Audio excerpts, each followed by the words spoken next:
These days, most people think of Great Britain as one of the colonizing forces of history. The sun didn't set on the British Empire for centuries, and well, here we are all these years later, speaking English. But what most people don't know is that Britain itself was once colonized. Britain was conquered by Rome starting in AD 43 and was a province of the Roman Empire for hundreds of years, or about 20% of its recorded history. But then, in the 5th century AD, the Roman legions withdrew from the British Isles. The colonizers left, returning Britain to the indigenous inhabitants. So, now that the people of Britain finally cast off the yoke of colonialism, freedom and prosperity followed, right? Well, not exactly. Hey there, history lovers, Mr. Mayflower here with another deep dive into a little-known story from our past. If you love voyages like these, be sure to subscribe to the channel and like this video. And now, let's get into what happened when the Romans left Britain.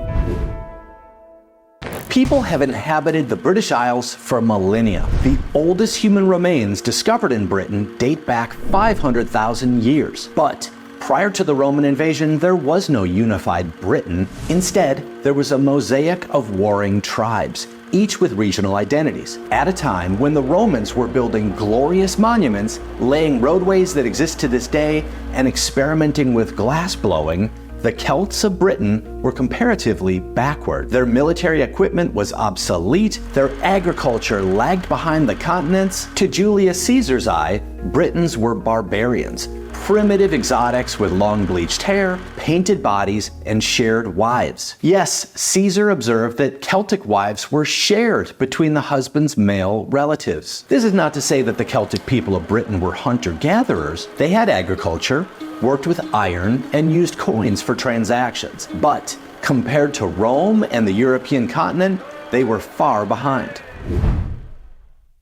The indigenous people of Britain were vulnerable. During Caesar's raid in 55 BC, despite the fact that he couldn't even get his cavalry to shore, his soldiers quickly overcame any Celtic resistance and returned to Rome triumphant with many captured British slaves in tow. A century later, Romans returned to Britain as colonizers. And although the British tribes resisted with savage ferocity, they were conquered in under 6 months. The Romans were just far better disciplined and had better weapons. The Romans ruled with an iron fist. They squashed various Celtic rebellions, slaughtering men, women, children, and animals without mercy. But eventually, a tenuous peace took hold, and Roman culture spread across the south of the island. Rich Britons wore togas, visited Roman baths, and spoke Latin. More importantly, the island began to modernize and develop. Roads were built, towns sprang up, and architecture became a thing. Yes, actual buildings as opposed to the huts that the Britons were used to. Another novel innovation appeared: latrines. Apparently this hadn't occurred to the Britons prior to conquest. Same goes for statues and representational art. As a result of Roman capital and innovation, the economy of Britannia boomed. Thanks to the introduction of Roman farming techniques, crop yields increased. Britain began to export raw materials to the continent. Modern-day England actually has Rome to thank for the city of London. Londinium was born just 4 years after Rome first invaded. Just like in the actual city of Rome, London was founded at a point of the River Thames where it was narrow enough to be bridged. And of course, the city is strategically situated to provide water access to the rest of Europe. In short, Britain made a quantum leap forward under Roman rule. But it all came to an end in the 5th century. Faced with military threats in Western Europe, as well as internal rebellion, Rome withdrew from the British Isles, effectively forfeiting the land to its native inhabitants. So hallelujah, right? This is what every colonized people hopes for: freedom, agency, self-determination. Well, the Britons got all that and more, but it wasn't exactly a happy ending for them. Less than 50 years after Rome withdrew, civilization in Britain was crumbling. Cities, as well as rural communities, were abandoned. Society and the economy were devastated. London may have been vacated during this time. In short, things fell apart. But why? Well, the departure of the Romans left Britain vulnerable to new invaders, namely Germanic tribes like the Angles, Saxons, and Jutes. These were illiterate, pre-Christian peoples, and no doubt they helped to topple all that Rome had built in Britain. But most of these invasions happened long after the Roman legions withdrew, and evidence suggests that the collapse of Britain began before the Germanic tribes arrived. In short, what Rome had built in Britain was too advanced, too complex, and too fragile for the indigenous people to sustain without Rome there to help them.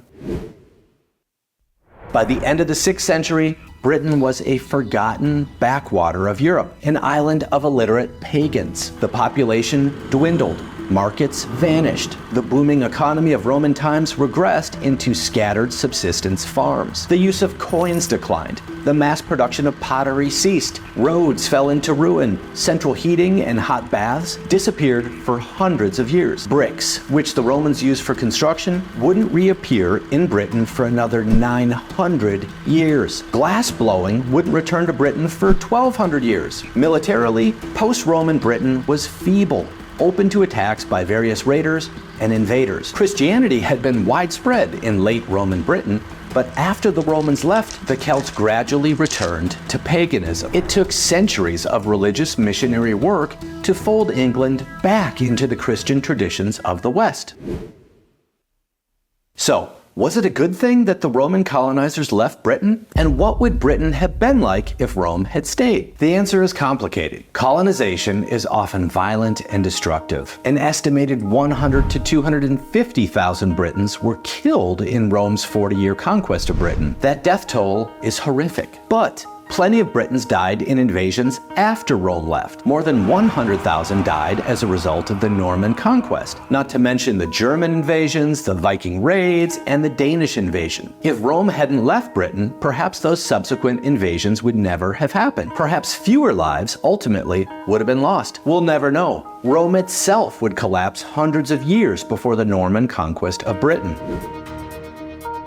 What happened in Britain was a microcosm of what happened across the broader Roman Empire. During the height of the empire, Roman conquerors used their unmatched military strength to spread a more advanced civilization from the Mediterranean through Western Europe. But the destruction of the Roman Empire by invading barbarians reversed all of that. When Rome fell, the culture of Europe regressed in ways that are unparalleled in history. It would take centuries, and in some cases more than a millennium, for the peoples of Europe to reclaim the standard of living that they enjoyed during Roman times.